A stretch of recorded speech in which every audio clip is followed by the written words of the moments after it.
inflasi. Inflasi itu gampangnya adalah kenaikan harga barang dan jasa secara umum dan terus-menerus dalam jangka waktu tertentu.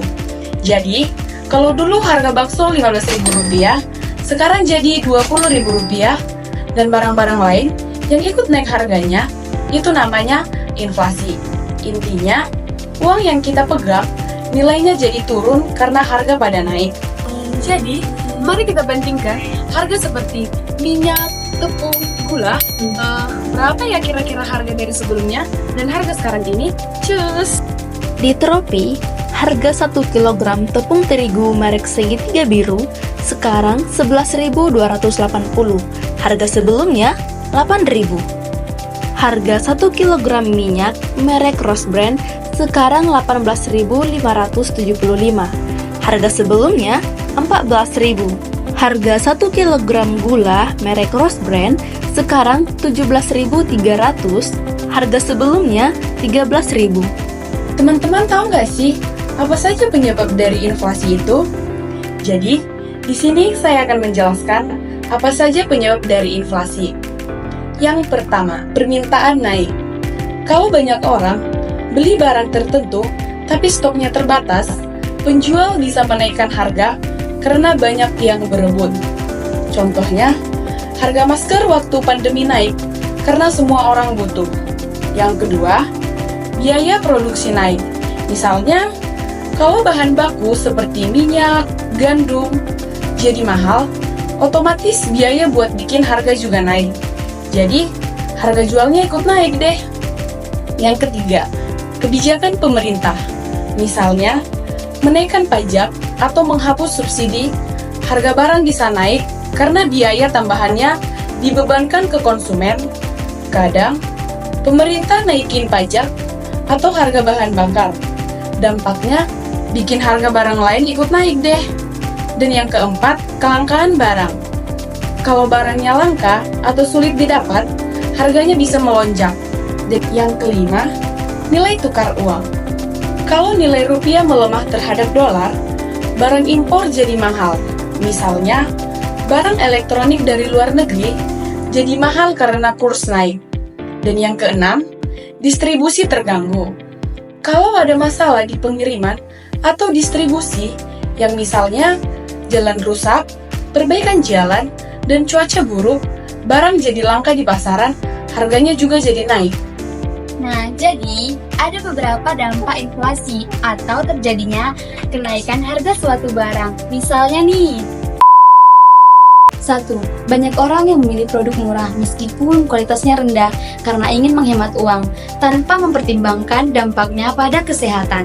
Misalnya nih, saat harga minyak goreng bermerek naik, banyak orang yang lebih memilih untuk memakai minyak curah karena harganya lebih murah. Padahal kan minyak curah seringkali tidak jelas kualitasnya. Bisa jadi nih, udah dipakai ulang ataupun tidak higienis. Meskipun telah hemat, resiko kesehatan seperti kolesterol tinggi atau gangguan pencernaan bisa meningkat karena kualitas minyak tidak terjamin. Jadi, penghematan sesaat itu tidak selalu baik karena bisa berujung biaya kesehatan yang lebih besar di kemudian harinya. Nah, yang kedua, biaya hidup meningkat. Kalau harga kebutuhan pokok naik, otomatis pengeluaran sehari-hari pun jadi lebih besar kan? Misalnya nih, dulu uang 50.000 bisa untuk 3 kali makan, tapi sekarang uang 50.000 cuma bisa 1 kali atau 2 kali makan. Yang ketiga, daya beli turun. Uang yang kita punya jadi nggak sebanding sama barang yang bisa dibeli. Misalnya nih, dulu uang 100.000 bisa beli banyak barang, tapi sekarang uang 100.000 kalau kita belikan cuma dapat barang sedikit. Yang keempat, pengusaha kecil kena imbasnya. Biaya produksi naik, tapi kalau harga jual dinaikkan, takutnya para pembeli kabur, jadi mereka bisa rugi atau malah gulung tikar. Jadi, ada beberapa solusi biar tetap bijak saat kenaikan harga suatu barang terjadi dan tidak mengorbankan kesehatan. Apa saja ya?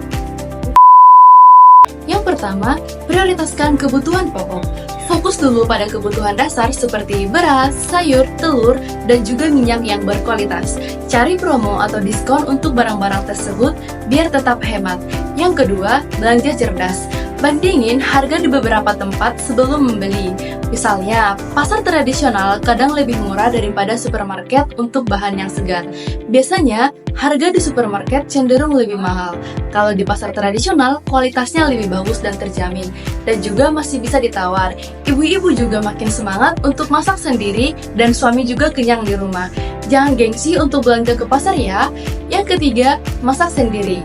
Kurangi jajan di luar dan masak sendiri. Selain lebih hemat, kita juga bisa kontrol kualitas bahan dan cara masaknya. Yang keempat, beli barang berkualitas.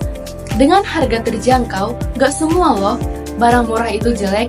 Cari produk lokal atau merek yang lebih terjangkau tapi tetap berkualitas. Yang kelima, beli dalam jumlah besar. Kalau ada uang lebih, beli bahan pokok seperti minyak atau beras dalam kemasan besar atau banyak. Biasanya harganya lebih murah per satuan daripada beli eceran. Yang keenam, gunakan produk alternatif. Misalnya, kalau minyak goreng bermerek mahal, cari produk yang masih terjamin kualitasnya, tapi lebih murah daripada minyak curah. Yang ketujuh, investasi kesehatan. Daripada beli makanan cepat saji yang murah tapi nggak sehat, lebih baik beli bahan segar untuk bikin makanan sederhana tapi bergizi. Nah, intinya tetap hemat, tapi jangan asal murahan ya. Cari produk yang tetap terjangkau tapi aman dan berkualitas supaya tidak rugi di kesehatan kita nanti.